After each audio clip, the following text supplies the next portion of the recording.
به هموطنان دیده همان دور شدم، رفتم رهی دور غریب و به گم شدم. به هموطنان دیده همان دور شده، رفتم رهی دور غریب و به گم شدم.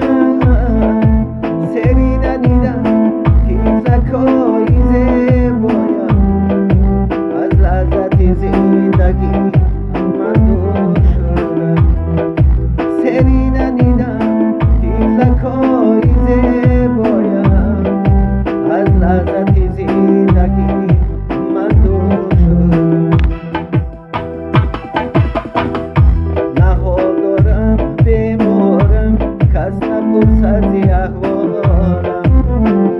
کجا دوست کجا یار، خبر گیر ز احوالم.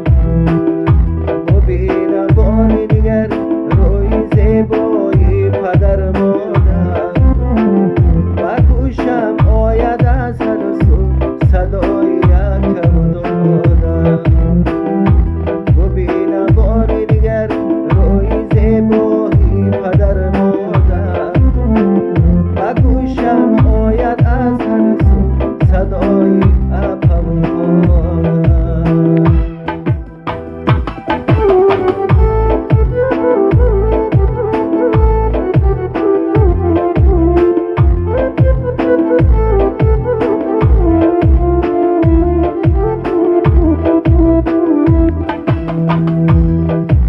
دنبال اینان در و بازارم، گاه پای خود و گاه زی خود بزارم.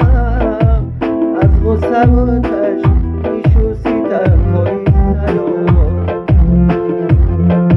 چو خاری بیابان بلمی بگذارم. از غصه و تشویش و ستمهای نیار، چون خاری بیابان بلمی بگذارم. نهال دارم بیمارم، کس نپرسد ز احوالم.